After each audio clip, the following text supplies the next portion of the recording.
नमस्कार, मैं हूं मोहन तिवारी। सुलगते सवाल में आपका स्वागत है। और सुलगता सवाल आज मध्य प्रदेश के सिवनी से है, जहां पर एक अनोखी खबर सामने आई है। अनोखी क्या कहें, यह हैरान करने वाली खबर है। क्या आपने कभी सुना है कि एक व्यक्ति 29 बार मर सकता है?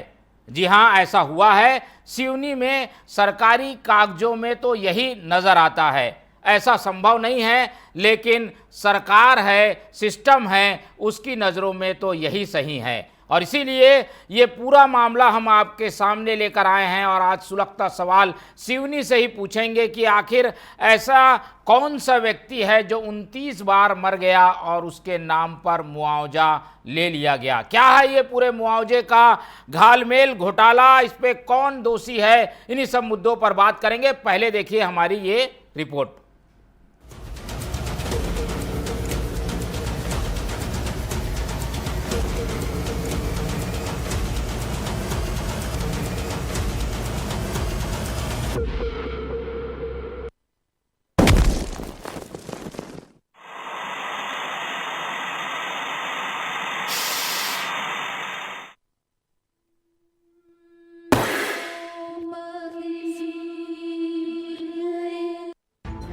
सिवनी जिले की केवलारी तहसील। नाम द्वारकाबाई। मौत 29 बार। हर बार सांप से। मुआवजा हर बार 4 लाख रुपए, कुल 1 करोड़ 16 लाख। नाम श्री राम। मौत 28 बार। हर बार सांप से। कुल मुआवजा 1 करोड़ 12 लाख। इसी तरह 47 नामों पर बनाई गई 280 फर्जी मौतें और उड़ा दिए गए 11 करोड़ 26 लाख रुपए। द्वारकाबाई के नाम पर 29 बार राशि निकाली, श्री राम के नाम से 28 बार। जिनके खातों में पैसा गया वो जीवित हैं या मृत, ये स्पष्ट नहीं, क्योंकि पोस्टमार्टम रिपोर्ट और डेथ सर्टिफिकेट कभी प्रस्तुत ही नहीं किए गए। वित्त विभाग के निर्देश पे सिवनी जिले में केवलारी तहसील के जो बिल हैं उनकी हमारी टीम ने जांच करी थी। जांच के बाद हमने पाया कि 11 करोड़ 26 लाख रुपए का इसमें गबन हुआ है। 47 ऐसे लोग हैं जिनके खाते में ये गबन का पैसा गया है। इसके अलावा जिन लोगों के लॉगिन पासवर्ड से ये गबन हुआ है उनके भी नाम हमने कार्रवाई के लिए प्रस्तावित किए हैं। हाँ, इसमें हमने पाया है कि जो सर्पदंश के से मृत्यु होने पे 4 लाख की राशि शासन द्वारा उपलब्ध कराई जाती है, एक द्वारकाबाई के नाम पे 29 बार निकली है। एक श्री राम के नाम से लगभग 28-30 बार उनके नाम से भी निकली है।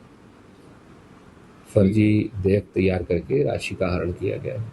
इस घोटाले का पर्दाफाश हुआ नवंबर 2022 में, जब राजस्व विभाग के ऑडिट में सामने आया कि केवलारी तहसील ऑफिस के बाबू सचिन दहायत ने 279 केस फर्जी बनाए। सर्पदंश, पानी में डूबने और आकाशीय बिजली से मौत दिखाकर फर्जी आदेश पत्र, सील साइन, लेटर पैड लगाकर राशि अपने ही रिश्तेदारों और परिचितों के खातों में ट्रांसफर करा ली। 2019 से 22 के बीच में केवलारी तहसील में एक बाबू द्वारा, जिसका नाम सचिन दहायत है, काफ़ी सारे RBC 6-4 के प्रकरणों में राशि जो है अन्यत्र अकाउंटों में ट्रांसफ़र करी थी। ये लगभग 11 करोड़ 26 लाख का घोटाला बताया गया था, जिसकी उस समय विधिवत जांच कराई गई थी। अभी वित्त विभाग द्वारा एक जांच रिपोर्ट सबमिट भी की गई है। सचिन दहायत को तत्काल उसी समय विभागीय जांच कर टर्मिनेट भी कर दिया गया था, उसको गिरफ्तार भी किया गया था और अभी भी वो जेल में ही है। साथ ही उस समय लगभग 37 आरोपी और बनाए गए थे और 21 की गिरफ्तारी भी की गई थी। तो जो वित्त विभाग द्वारा दिया गया जांच प्रतिवेदन है, उस पर नियमानुसार कार्रवाई की जा रही है। वित्त विभाग की रिपोर्ट के आधार पर विभागीय जांच में उसे बर्खास्त किया गया है। अब तक 21 आरोपी गिरफ्तार हो चुके हैं और शेष पर कार्रवाई जारी है। लेकिन क्या सिर्फ एक क्लर्क ने ये सब अकेले किया? जांच रिपोर्ट में तत्कालीन SDM अमित सिंह बमरोलिया सहित 4 तहसीलदारों के खिलाफ कार्रवाई की अनुशंसा की गई है। कांग्रेस ने भी इस विषय पर सरकार को घेरा है। प्रदेश अध्यक्ष जीतू पटवारी ने कहा कि डॉक्टर मोहन यादव के राज में सांप एक व्यक्ति को 38 बार काट गया और सरकार हर बार 4 लाख देती रही। एक जिले में 11 करोड़ तो 55 जिलों में कितना होगा? आदरणीय प्रदेशवासियों, कई प्रकार के घोटाले कई प्रकार के करप्शन, कई प्रकार की चोरियां हमने देखी और सुनी। दुनिया में कहीं नहीं हुआ। मोहन यादव जी के राज में एक व्यक्ति को सांप ने 38 बार काटा। शिवनी का साथी है हमारा, उसको 38 बार काटा और 38 बार के 4-4 लाख रुपए उसके नाम पर निकाल लिए। एक जिले में 11 करोड़ रुपए ऐसे सांप को काटने के सरकार ने डिस्पोजल किए। ये पैसा वही है जो कर्ज लेकर आप लोगों पे बोझ डाला जा रहा है, प्रदेश की जनता पर बोझ डाला जा रहा है। मध्य प्रदेश वासियों कभी नहीं सुना कि सांप काटने का कोई घोटाला होता है। वो सिर्फ मध्य प्रदेश में एक जिले का 11 करोड़, तो 55 जिलों के कितने? मतलब आप देखो किस तरीके से आपके खून पसीने के आर्थिक संसाधनों को लूटा जा रहा है। ये आस्तीन के सांप जो आपने वोट दे के पाले हैं, ये सांप घोटाला कर रहे हैं। जरा देखो, समझो, सुनो और आवाज लगा। इस पूरे मामले में क्लर्क बर्खास्त हुआ है, कुछ आरोपी जेल में हैं, लेकिन बड़ा सवाल आज भी बरकरार है, उन अधिकारियों पर कार्रवाई कब होगी जिनके लॉगिन पासवर्ड से करोड़ों का ये खेल खेला गया? क्या सिस्टम के असली सांपों पर अब भी कार्रवाई होगी या फिर ये घोटाला भी फाइलों में दफन हो जाएगा? ये कोई फिल्मी कहानी नहीं, ये हकीकत है सरकारी घोटालों की, जहां मौत भी कागज पर बिकती है और जिंदा लोग भी 100 बार मर जाते हैं। हम पूछते हैं सरकार से, अब क्या आप इस जहर को खत्म करेंगे? टीवी 24 के लिए सिवनी से देवराज जहरिया की रिपोर्ट।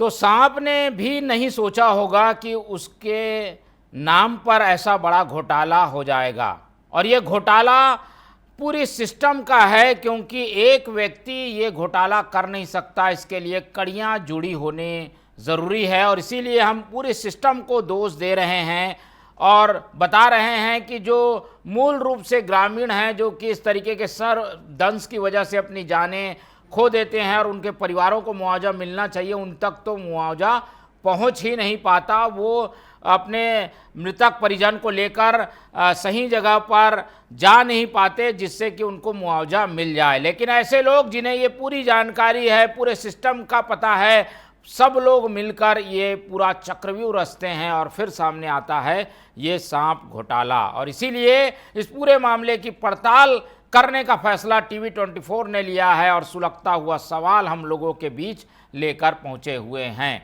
तो ये मामला काफ़ी गंभीर है और ये इसलिए सामने आ सका क्योंकि सूचना के अधिकार के तहत जानकारियां निकाली गई तो 47 ऐसे नाम आए सामने जिनको इस तरीके से गलत मुआवजा दिया गया। ये मुआवजे का पैसा गया कहाँ, किसके जेब में गया, ये एक बड़ा सवाल है। इसी पर ज़्यादा जानकारी के लिए हमारे साथ जुड़ रहे हैं हमारे संवाददाता रफीक खान जी, जो कि बताएंगे कि आखिर ये पूरा मामला है क्या और ये ऐसे कैसे खुलकर सामने आया, अब इस मामले में क्या कुछ होने जा रहा है। रफीक, मेरी आवाज़ आपको मिल पा रही है? जी मोहन जी, मैं जी बताइए, क्या ये पूरा मामला है, कैसे ये सामने आया और अब तक इसमें क्या क्या कार्रवाई हुई है? मैं बता दूं मोहन जी कि ये मामला जो है बहुत बड़ा मामला है इस सिवनी जिले का, और 2018 से लगभग 18 के बाद से इसका ऑडिट चालू हुआ। और हेलो,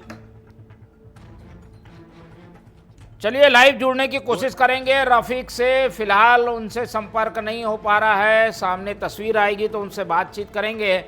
लेकिन ये मामला मैं एक बार फिर से बता दूं, 2019 से 22 के बीच का ये मामला है, जहां पर मृतक को जब सांप ने काटा, जैसे कि नियम है कि उन्हें 4 लाख का मुआवजा मिलता है, लेकिन उस मुआवजे की बंदरबाट की गई और एक व्यक्ति के मृतक होने पर उसे बार बार मुआवजा देकर पैसे निकाल लिए गए। एक बार फिर से रफीक की ओर रुख करते हैं, हमारे संवाददाता सिवनी हमारे साथ जुड़ रहे हैं। रफीक,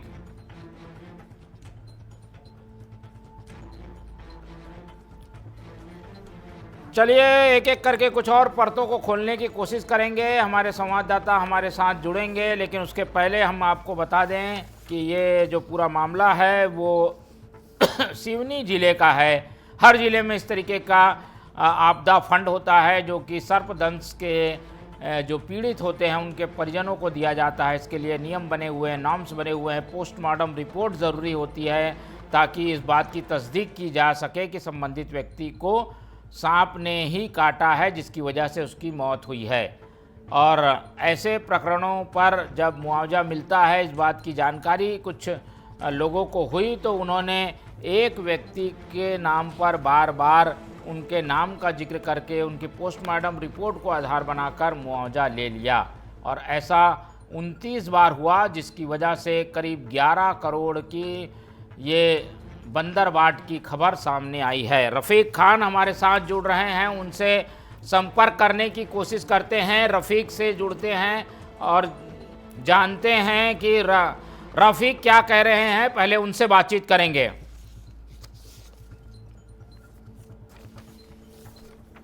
चलिए इस पूरे मामले में पहले स्थानीय समाज सेवियों की ओर रुख करते हैं और उनसे समझने की कोशिश करते हैं। प्रवीण दुबे हमारे साथ जुड़ रहे हैं, बहुत स्वागत है आपका प्रवीण जी टीवी 24 में। जी धन्यवाद सर। प्रवीण जी, ये पूरा मामला आपको भी पता होगा, किस तरीके से सांप काटने के नाम पर मुआवजा लिया गया, बार बार लिया गया। ये पैसा किसके जेब में गया और ऐसे कौन लोग हैं जो इस तरीके का रैकेट चलाते हैं, मुआवजे के नाम पर पैसा डकार जाते हैं? जी बिल्कुल सही कहा आपने। ये जो पूरा मामला है आरबीसी 64 के तहत जो प्राकृतिक आपदा से जो जिनकी मृत्यु होती है उन लोगों को 4 लाख रुपए का मुआवजा देने का प्रावधान सरकार की ओर से है। इसके तहत क्योलारी में लगभग 279 लोगों का नाम सार्वजनिक हुआ जिनकी मृत्यु सर्पदंश या अन्य जो प्राकृतिक आपदा से हुई है।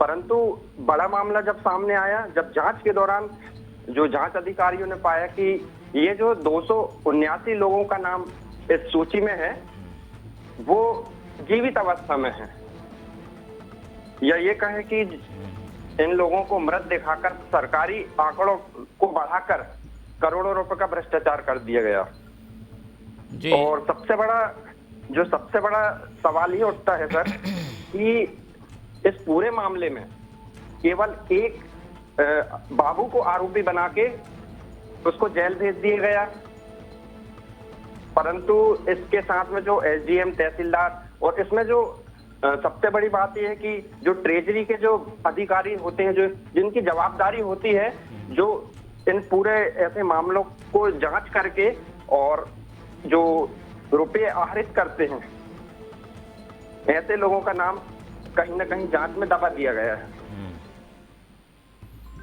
चलिए, बहुत धन्यवाद आपका प्रवीण जी हमारे साथ जुड़ने के लिए। जैसा कि प्रवीण समाज सेवी हैं, वो भी बता रहे हैं कि इस तरीके का मामला साफ तौर पर झलक कर सामने आया है कि किस तरीके से इसमें घोटाला किया गया है। अब रुक कर लेते हैं हमारे संवाददाता रफ़ीक खान का, जो कि सिवनी से सीधे जुड़ रहे हैं। उनसे पहले पूरा मामला समझ लेते हैं, फिर आपको और जो संबंधित पक्ष है उनसे बातचीत कराएंगे। रफ़ीक, ये पूरा मामला सामने कैसे आया, कैसे पता चला कि एक ही व्यक्ति के नाम पर ये पैसे निकाले जा रहे हैं? और ये पैसे निकलते थे, कौन प्राप्त करता था? ये पैसे पीड़ित के परिजनों को मिलते थे या किसी और के खाते में जाते थे पैसे? ये मोहन जी, मैं आपको बताना चाहता हूँ ये मामला 2018 के बाद से जब ऑडिट चालू हुआ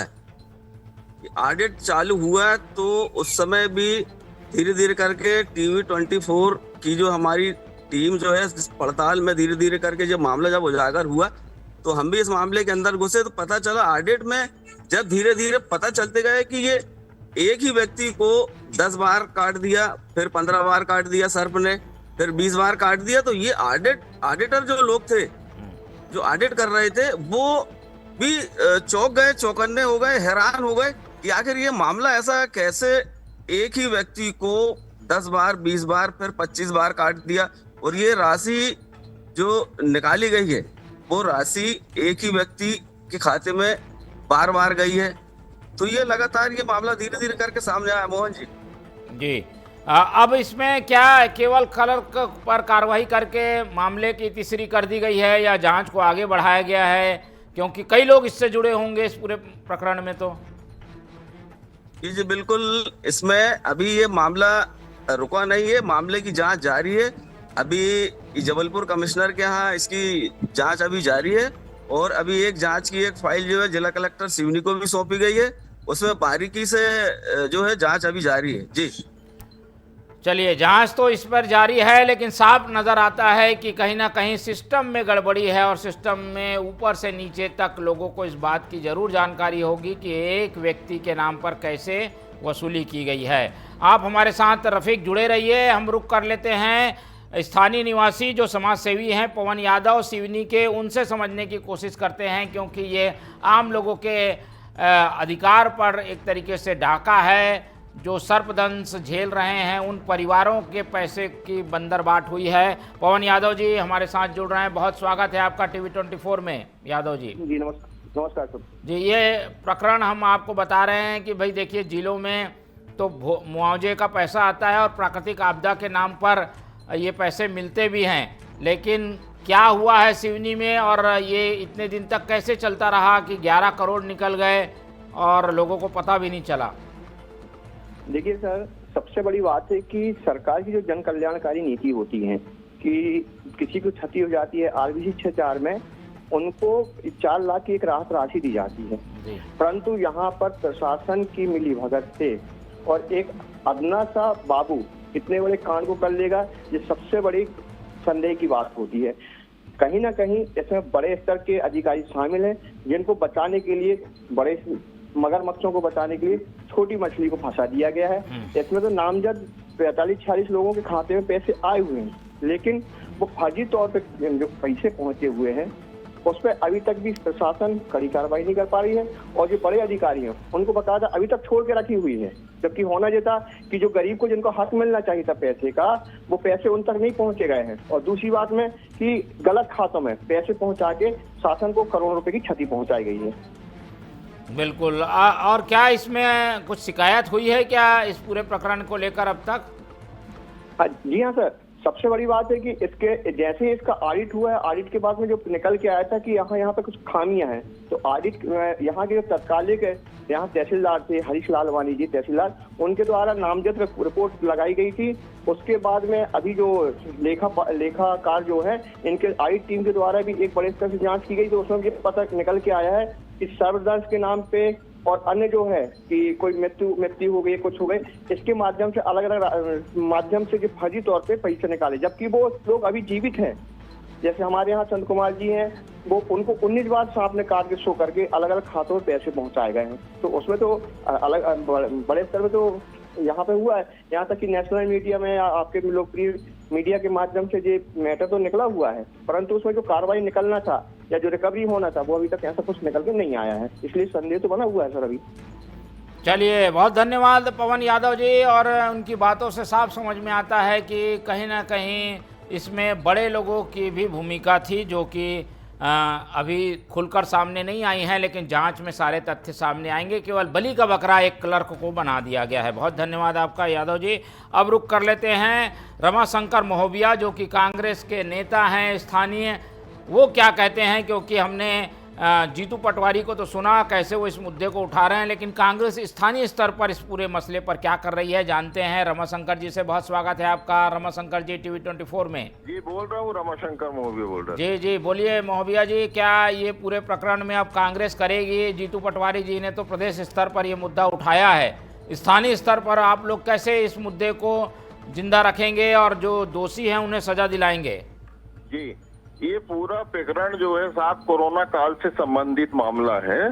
कोरोना काल में जब लॉकडाउन लगा तो यहाँ जो पदस्थ जो नायब नजीर है सचिन दाहिर, इसने क्या किया, कंप्यूटर में बैठे बैठे जो आरबीसी 64 के तहत जो सहायता राशि प्रदान की जाती है शासन स्तर की, इसने बैठे बैठे से ये काम शुरू किया है ना। तो सबसे पहले इसने अपने दोस्त श्रेष्ठ अवधिया विदेश अवधिया को इसमें अपना मोहरा बनाया कि यार ये कोई नहीं देखता, मेरे को ये पेमेंट पावर है जो तहसीलदार का वो मेरे पास सुरक्षित है और मैं पेमेंट डाल रहा हूँ, तो मेरे वापिस कर दिया करो, या उनका जो भी सिस्टम रहा होगा। इसके बाद जी,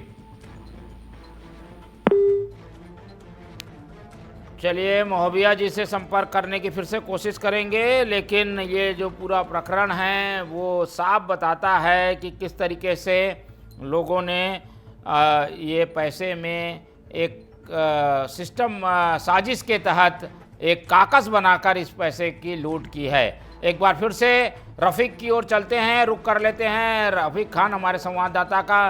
रफ़ीक जी, ये जो बातें हमने अभी सुनी कुछ लोगों से, क्या लग रहा है इसमें एक व्यक्ति की भूमिका है या और लोग होंगे शामिल जिनकी जांच में और चीज़ें सामने आएंगी तो उनको भी दोषी ठहराया जाएगा? जी मोहन जी, मैं आपको बता दूं कि ये एक व्यक्ति का मामला नहीं है, इसमें और भी अधिकारी कर्मचारी लोग इन्वॉल्व हैं। और इसके पूर्व में जब ये मामला उठा था, कुछ हितग्राहियों के नाम से जो कुछ यहाँ के युवाओं को अपराधी बना के ऊपर मामला बना दिया, लेकिन एन अधिकारी हैं, कर्मचारी जिनका अहम रोल रहा है इस मामले में, अभी उनके ऊपर कोई कार्रवाई नहीं करी। मोहन जी, कार्रवाई नहीं हुई है, लेकिन क्या उनकी भूमिका कुछ सामने आ रही है? उन्होंने इसमें इन्वॉल्व हैं वो लोग, ऐसा पता चलता है क्या? जी, जबलपुर कमिश्नर की जो टीम जांच कर रही है उनसे भी हमारी जब चर्चा हुई थी तो उन्होंने बताया कि जांच अभी जारी है और कुछ लोग इस मामले में जो इन्वॉल्व है उनका नाम जल्दी उजागर किया जाएगा। ठीक है, जल्दी उजागर किया जाएगा, हम भी इस बात का इंतज़ार करेंगे। रुक कर लेते हैं, आप हमारे साथ बने रहिए रफ़ीक खान जी। जब तक हम पूर्व विधायक राकेश सिंह पाल से संपर्क करने की कोशिश कर रहे हैं, जो कि क्योंकि ये पुराना भी प्रकरण है, 2019 का और 22 के बीच का मामला है, इसलिए सारे चीज़ों से हम लोग अवगत होना चाहते हैं। और रमाशंकर महोबिया जो कि कांग्रेस के नेता थे, उन्होंने तो आश्वासन दिया ही है कि इस पूरे मामले में कार्रवाई होगी। रफ़ीक, क्या राजनीतिक रूप से इसको लेकर हलचल है? क्या कुछ हलचल दिखाई देती है? राजनीतिक रूप से दबाव बनाया जा रहा है, कांग्रेस क्या कर रही है? जी, बिल्कुल, राजनीतिक रूप से भी दबाव बनाया जा रहा है। हमारे क्षेत्रीय जो अभी आप पूरी बात उनसे हो नहीं पा रही, रमाशंकर महोबिया जी जो महामंत्री है कांग्रेस के, वो एक बहुत एक्टिव और बहुत सक्रिय कार्यकर्ताओं में है कांग्रेस के, और उन्होंने हमेशा इस मामले को लेकर काफी आवाज उठाई है। और आप, मैं चाहता हूं कि आप उनको पुनः जोड़ें एक बार, पूरी बात उनसे हो नहीं पाई है अभी मोहन जी, तो मैं चाहता हूं एक बार पूरी बात उनसे जरूर करें अपन। जी, चलिए जुड़ने की कोशिश करते हैं, रमाशंकर महोबिया जी से संपर्क हमारी टीम करेगी, लेकिन चलिए संपर्क हो रहा है तो बातचीत करेंगे, और लोगों से भी बातचीत जब तक हम कर लेते हैं। तो राजनीतिक रूप से गतिविधियां भी इस पूरे मामले में जारी रहेंगी, और राजनीतिक दबाव बनेगा तो ज़रूर इस सिस्टम की खामियां सामने आएंगी और कार्रवाई भी होगी, क्योंकि बिना दबाव के कई बार सरकार सिस्टम की चीज़ों को दबाने में लग जाती है, और इसीलिए घोटाले की ये फाइल करीब 3-4 साल तो दबी रही। अब चीज़ें सामने आई हैं। क्या ये 2022 का प्रकरण है, अभी भी ऐसा ही चल रहा है, दस्तूर सा बन गया है क्या? ऐसा अभी भी होता होगा क्या रफ़ीक? जी, अभी तो ये मामले इस टाइप के अभी नहीं हो पा रहे हैं, लेकिन इसके पहले ये जो मामला हुआ है वो वाकई में बड़ा गंभीर मसला है, बहुत बड़ा मामला है ये, मध्य प्रदेश लेवल का। ये और भी जो घोटाले हुए हैं उनके समकक्ष ये मामला कहला रहा है, और राजनीतिक तौर पे भी काफी कांग्रेस पार्टी के लोग और अन्य पार्टी के लोग भी जो हैं इस मामले को उजागर करने में सहयोग कर रहे हैं। जी मोहन जी। जी, चलिए, सहयोग किया जा रहा है। रमाशंकर महोबिया जी से भी संपर्क करने की हम कोशिश कर रहे हैं, शायद संपर्क नहीं हो पा रहा है। हम बातचीत को आगे बढ़ाएंगे, लेकिन उसके पहले हम आपको पूरी खबर बता दें। रफ़ीक, आप हमारे साथ जुड़े रहिए।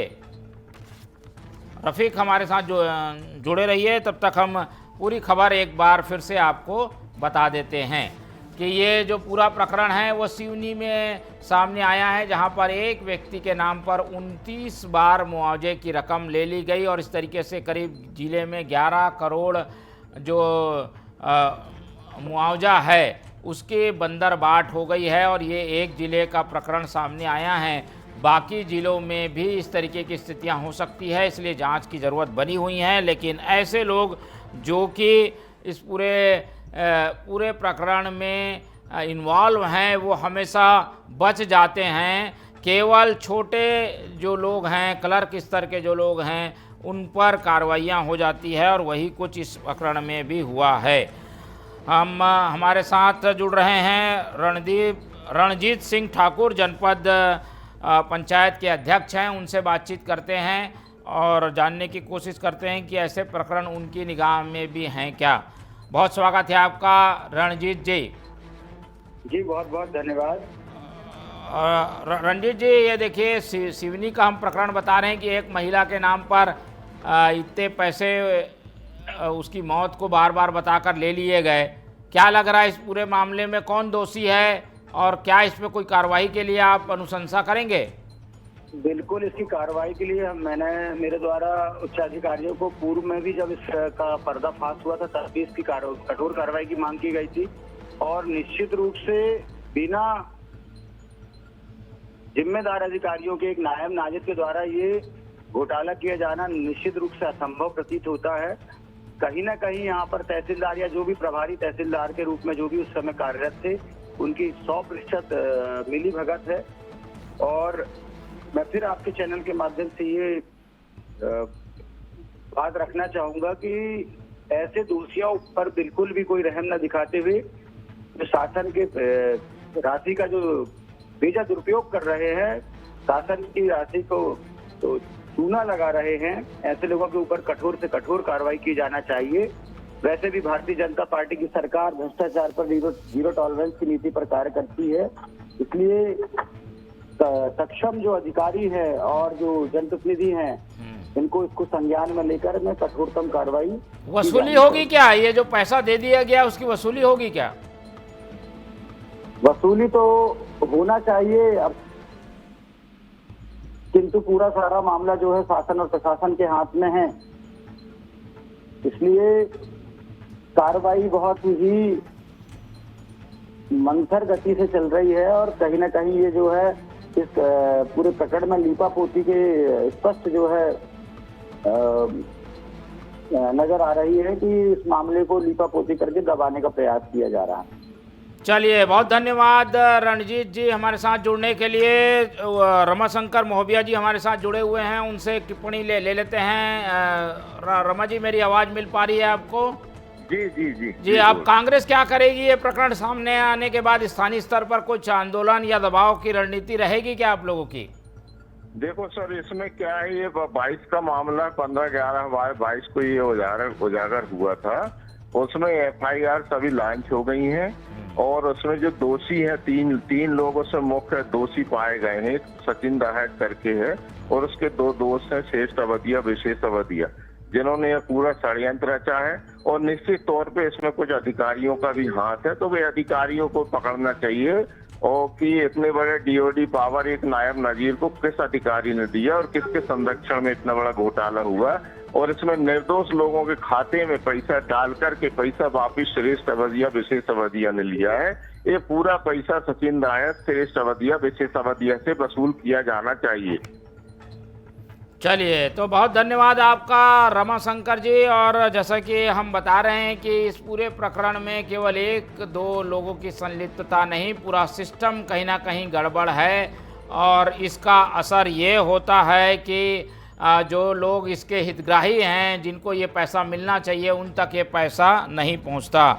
हम चलते हैं आशीष भराड़े जी, जो कि SDPO थी, उनसे बातचीत करते हैं, लेकिन उनसे बातचीत फिलहाल नहीं हो पा रही है। इस पूरे प्रकरण में अभी भी जांच की ज़रूरत बनी हुई है। रफ़ीक खान हमारे साथ इस पूरे मामले में जानकारियों के साथ जुड़े, उनका बहुत धन्यवाद करते हुए उम्मीद करते हैं कि ये घोटाला जल्द ही जो है वो अब सामने आने के बाद अंजाम तक पहुंचेगा। जो लोग इसमें दोषी हैं वो जो जेल के सीखचों के पीछे जाएंगे।